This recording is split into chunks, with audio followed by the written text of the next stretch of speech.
আসসালামু আলাইকুম। সবাই কেমন আছেন?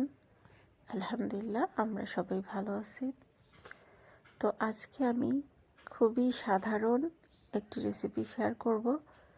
সাধারণ হলে খেতে কিন্তু অসাধারণ লাগবে। খাওয়ার পরে কিন্তু আপনারা বুঝবেন, যদি বাসায় তৈরি করেন আর কি। তো ফার্স্টেই দেখতে পারছেন পুঁটি মাছ, দেশীয় পুঁটি মাছ, একেবারে বিলের। তো ওইটাই আর কি রান্না আমি আপনাদেরকে দেখাবো।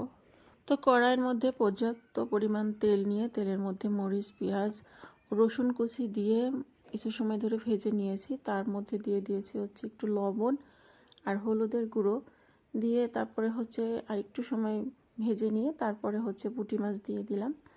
তো পুঁটি মাছগুলো এরকমভাবে যদি একটু তেলের সাথে মরিচ পেঁয়াজের সাথে কষিয়ে নেওয়া যায়, তাহলে কিন্তু কাঁচা যে গন্ধটা সেটাও চলে যায়, সেই সাথে লবণ এবং হলুদ সুন্দর মতো মাছের ভেতরে ঢুকে মাছটা খেতে কিন্তু টেস্টি লাগে। কারণ হচ্ছে যেহেতু ভাজিয়ে নিয়ে আনা, সেজন্য এরকম করে যদি তেলের মধ্যে একটু মরিচ পেঁয়াজের সাথে কষায় নেওয়া যায়, তাহলে কিন্তু মাছটার টেস্টটা ভালো আসবে। তো ভাজা মরিচ পেঁয়াজ আর মাছ আমি তুলে রেখে দিয়েছি, আর এখানে অল্প পরিমাণে পেঁয়াজ কুচি আর হচ্ছে অল্প মরিচ কুচি দিয়ে এর সাথে সামান্য মরিচের গুঁড়া আর হচ্ছে আদা রসুন বাটা দিয়ে কষিয়ে নিয়েছি আলুর সাথে। তো কষানোর পরে এইখানে হচ্ছে দিয়ে দিচ্ছি পালং শাক। এগুলা হচ্ছে দেশি ছোট যে পালং শাকগুলো আছে চিকুন চিকুন, সেইগুলাই আমি এখানে ব্যবহার করছি। কারণ পালং শাকের কিন্তু দুইটা জাত, অনেকে হয়তো বুঝেন না। একটা আছে হাইব্রিড, ওইগুলোর ডানটি মোটা মোটা হয়, মানে ডগাগুলো মোটা মোটা হয়। আর একটা আছে একটু চিকনা চিকনা, ছোট ছোট হয়, বেশি বড় হয় না। এগুলো হচ্ছে দেশি। এগুলো দিয়ে মাছটা রান্না করলে বেশ ভালো লাগে, পুঁটি মাছ দিয়ে পালং শাক।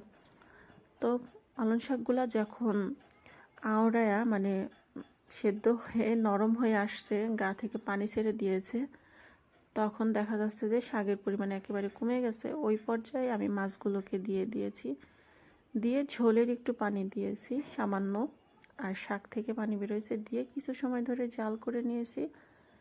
তারপরেই আর কি তরকারিটাকে আমি নামিয়ে নিয়েছি। মাশাআল্লাহ, অনেক সুন্দর হয়েছিল, খেতেও যেমন পুষ্টিতে ভরপুর সেরকম আর কি টেস্ট।